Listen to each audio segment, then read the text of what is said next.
Dear students, আজকে আমরা জীবনের প্রবহমানতা চ্যাপ্টারের একটি গুরুত্বপূর্ণ টপিক নিয়ে আলোচনা করব। সেটি হলো বৃদ্ধি ও বিকাশ, গ্রোথ অ্যান্ড ডেভেলপমেন্ট। বৃদ্ধি কাকে বলে? নতুন কোষীয় পদার্থের সংশ্লেষের ফলে জীবদেহের বা জীবকোষের আকার, আয়তন বা ভরের স্থায়ীভাবে বেড়ে যাওয়াকে বৃদ্ধি বা গ্রোথ বলে। এই ডেফিনিশনটা তোমরা মনে রাখবে। অপরপক্ষে বিকাশ কি? বিকাশ বা ডেভেলপমেন্ট বৃদ্ধির যে পর্যায়ে একটি কোষ থেকে অঙ্গ প্রত্যঙ্গ বিশিষ্ট বহুকোষী জীবদেহ গঠিত হয় তাকে বিকাশ বা পরিস্ফুরণ বা ডেভেলপমেন্ট বলে। এবার দেখে নিই বৃদ্ধির দশাগুলো কি কি। Phases of growth. বৃদ্ধির তিনটি দশা আছে। কোষ বিভাজন দশা নাম্বার 1, নাম্বার 2 কোষের আকৃতি বৃদ্ধি দশা, নাম্বার 3 কোষীয় বিভেদন দশা। কোষ বিভাজন দশা বা সেল ডিভিশন, এখানে মাইটোসিস কোষ বিভাজনের মাধ্যমে কোষের সংখ্যা বৃদ্ধি হয়। মাইটোসিস কোষ বিভাজনের মাধ্যমে কোষের সংখ্যা বৃদ্ধি হয়। কোষের আকার বৃদ্ধি দশা বা সেল এনলার্জমেন্ট, এখানে কি হয়, কোষের মধ্যে জল প্রবেশ করে এবং সজীব বস্তুর সংশ্লেষের ফলে কোষটা আকৃতিতে বৃদ্ধি পায়। 3 নম্বর দশা কোষীয় বিভেদন দশা, সেল ডিফারেন্সিয়েশন। এক্ষেত্রে যে ইম্পর্ট্যান্ট ঘটনাটি ঘটে সেটা হলো কোষের বিশেষত্ব প্রাপ্তি হয়। কোষের বিশেষত্ব প্রাপ্তি হয়। এই কোষের বিশেষত্ব প্রাপ্তি ব্যাপারটা কি? এটি হলো উদ্ভিদ কোষের ক্ষেত্রে ভাজক কলা কোষ থেকে প্যারেনকাইমা, কোলেনকাইমা, জাইলেম, ফ্লোয়েম ইত্যাদি সৃষ্টি, এবং প্রাণী দেহে বিভেদন দশা দ্বারা স্নায়ুকোষ, রক্তকণিকা প্রভৃতি সৃষ্টি হয়। এবার আমরা দেখে নিই বিকাশের দশাগুলো কি কি। Phases of development.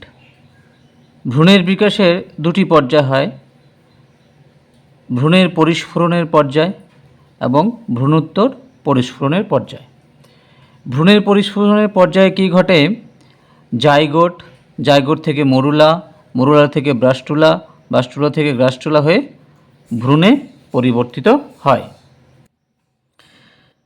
ভ্রূণোত্তর পরিস্ফুরণ, এটাকে আবার দুটি ভাগে ভাগ করা হয়, প্রত্যক্ষ বিকাশ এবং পরোক্ষ বিকাশ। প্রত্যক্ষ বিকাশ মানে যেখানে ভ্রূণ থেকে সরাসরি অপত্য তৈরি হবে, সরাসরি অপত্য তৈরি হবে। কার ক্ষেত্রে হয়? সরীসৃপ, স্তন্যপায়ী, পক্ষী, এদের ক্ষেত্রে প্রত্যক্ষ বিকাশ দেখা যায়। আর পরোক্ষ বিকাশের ক্ষেত্রে কি হয়? যেখানে ভ্রূণ থেকে কয়েকটি দশার মাধ্যমে পরিবর্তিত হয়ে অপত্য সৃষ্টি করে। যেমন আমরা জানি ব্যাঙের ক্ষেত্রে কি হয়? ডিম থেকে লার্ভা, ব্যাঙাচি, তারপর পূর্ণাঙ্গ ব্যাঙ তৈরি করে। তাহলে এদের ক্ষেত্রে ব্যাঙ, মশা, প্রজাপতি, এদের ক্ষেত্রে পরোক্ষ বিকাশ দেখা যায়। এবার যেটা এখান থেকে সবচেয়ে বেশি ইম্পর্ট্যান্ট সেটি হলো বৃদ্ধি ও বিকাশের সম্পর্ক, relation between growth and development.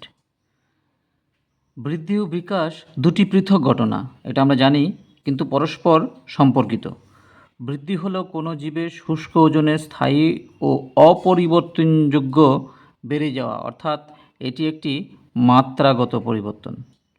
অন্যদিকে বিকাশ হলো জীবের জটিলতা বেড়ে যাওয়ার প্রক্রিয়া, অর্থাৎ এটি গুণগত পরিবর্তন। বৃদ্ধি উদ্ভিদের ক্ষেত্রে অনির্দিষ্টকাল ধরে চললেও প্রাণীদের ক্ষেত্রে জীবনচক্রের নির্দিষ্ট সময়কাল ধরে চলে। কিন্তু বিকাশ জন্ম থেকে মৃত্যু পর্যন্ত চলতে পারে, মনে রাখবে।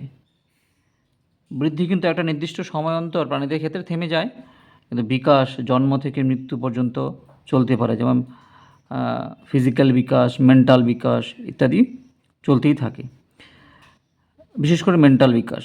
তাই বলা যায় বিকাশ বৃদ্ধির উপর নির্ভর করে, অর্থাৎ বিকাশ বা ডেভেলপমেন্ট ইকুয়াল টু বৃদ্ধি বা গ্রোথ প্লাস বিভেদন বা ডিফারেন্সিয়েশন। তাহলে এই উত্তরটুকু তোমরা লিখবে। আজ তাহলে এই পর্যন্তই। পরের দিন নেক্সট ক্লাসে আবার কথা হবে। ভিডিওটি ভালো লাগলে বন্ধুদের মধ্যে শেয়ার করবে আর আমার চ্যানেলটা সাবস্ক্রাইব করে রাখবে। Tata, bye bye.